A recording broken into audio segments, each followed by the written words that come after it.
against the big world out there. We can reach it, we can. And this world will get there if we know how we can.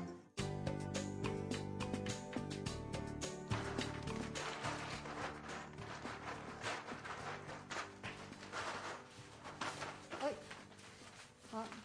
Hello, Ingo. Excuse me. Hello, Katrina. What is the matter? It is Rico. Mm-hmm. He is teasing us because he got the highest score in our weekly science exam. Okay, well, how about the two of you? How did you do in the exam?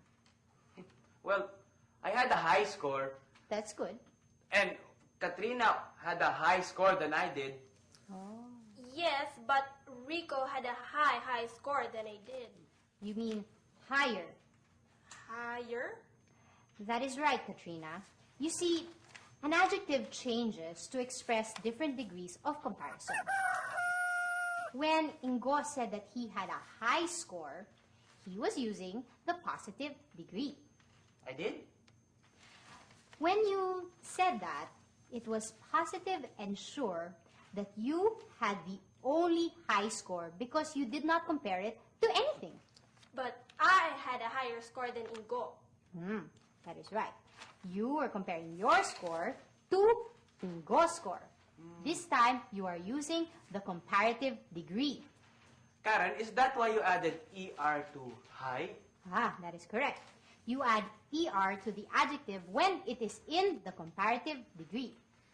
But what if I want to compare three things like my score, Ingo's score, and Rico's score? You add EST this time, and you do that when you compare three or more things. This time, you are using the superlative degree. Superlative? Ano na naman yun? Superlative means superior or excellent. Rico's score is excellent, and no one got a higher score than he did. Oh. So, my score is high. Katrina had a higher score than I had. Correct? And Rico had the highest score than both of us. That is correct, except for the last part. You only use than after an adjective in the comparative degree. You do not use than when it is in the superlative degree. Oh, yes. Yes, what I meant to say was, Rico had the highest score. That is what Rico is saying over and over again. Ang yabang-yabang niya. He's always arrogant when he gets a high score. Well, Yes. Now that he has the highest score in class, he is arroganter. Tama ba, Karen? no, Ingo, you do not add ER or EST to adjectives with 3 or more syllables. Arrogant has 3 syllables. What are syllables, Karen? Simple. Syllables are sounds that a word makes. R is one sound. Ro is another. Gant is another. Arrogant. It has 3 syllables. So, what do you do when the adjective has 3 syllables or even more? Okay. You add the word more before the adjective in the comparative degree. And then you add the word most before the adjective in the superlative degree. Oh. All right. So, wait, let me see. Rico is more arrogant now. That is correct. Correct. Now, speaking of Rico, here he comes now. Not again. Hi, Karen. Hello, Rico. Guess you had the highest score in the exam? Well, it looks like you did, Rico. Yeah, that's right. Okay. Congratulations. Galing ko talaga. I didn't even have to study that hard. I saw both of you study hard all day, but I still had the highest score. Okay, I know. Hey, I think that is your mother calling you. Huh? What? Go, ah. I had the highest score. I am the greatest. Well, Rico, you still have to study even if you got the highest score. No, I don't have to study. What? I have the highest score. I know everything. Si Rico talaga, oh. Karen, mag-aaral pa pala kami ni Katrina. Okay. We have another science exam next week, and we are going to prepare for it right away. Oh, very good. Bye-bye. Well, you study well now. Sige, Good luck, Rico. Rico.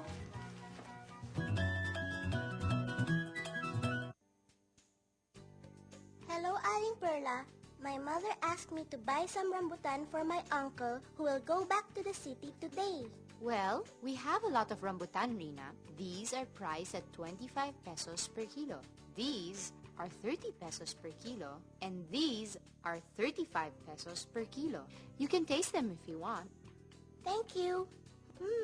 This is sweet. This is sweeter. But this is the sweetest. I think I will get some of these, Aling Perla. How much will you need? Mother says I can get 3 to 5 kilos of rambutan. 3 kilos is already heavy for a little girl like you. 4 kilos would be heavier than 3 kilos, and 5 kilos would be the heaviest. And 5 kilos would already be cheap, but 4 kilos would be cheaper than 5 kilos. And 3 kilos is certainly the cheapest of all your choices. For me, 3 kilos would already be expensive. 4 kilos would be more expensive than 3 kilos. And 5 kilos would be the most expensive amount of rambutan I can buy. But my mother did say that it was up to me how much rambutan I would get.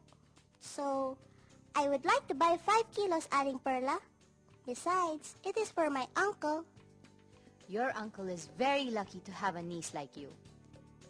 That would be 175 pesos, Rina. Here you go. Thank you, Aling Perla.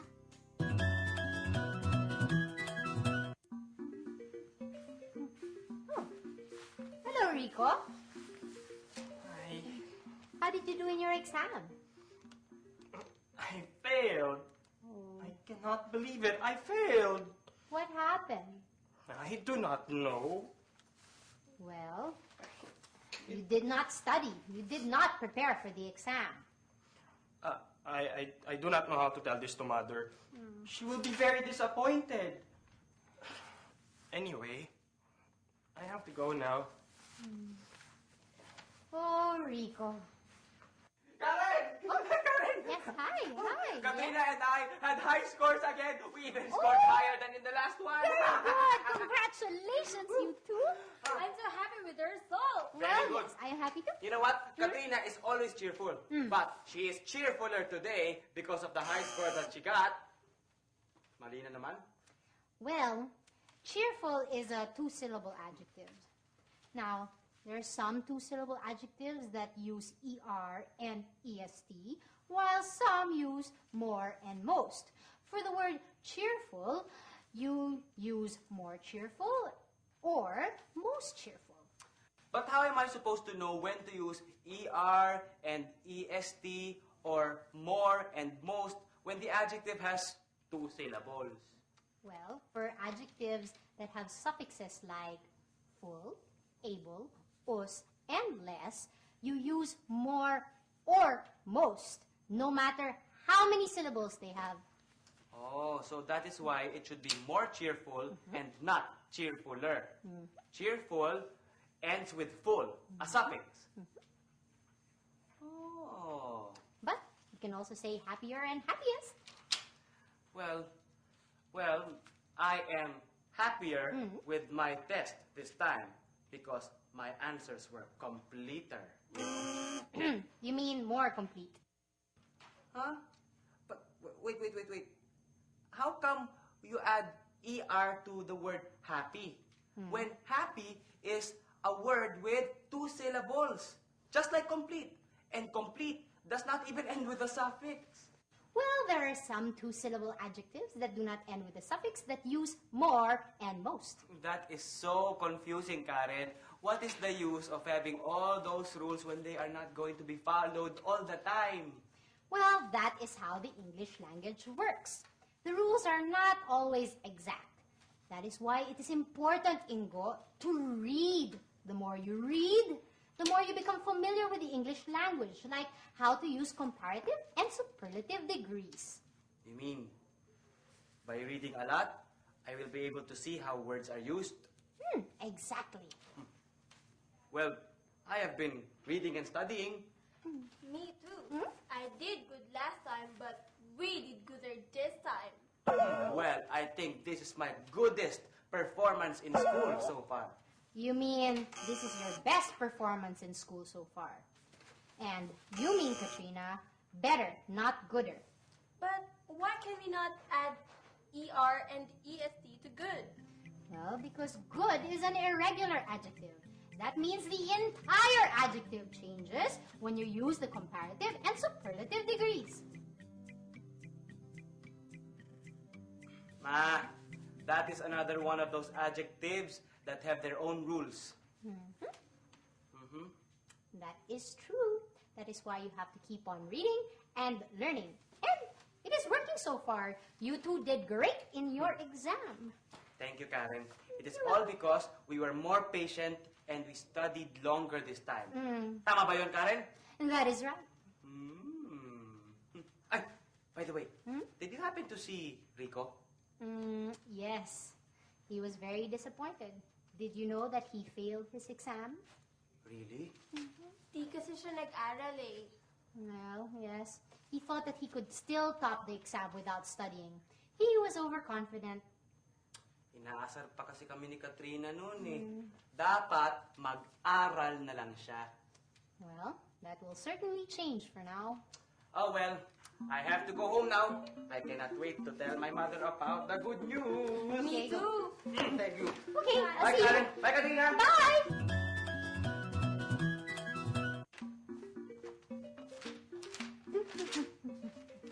Hello. Hi, Karen. Wow.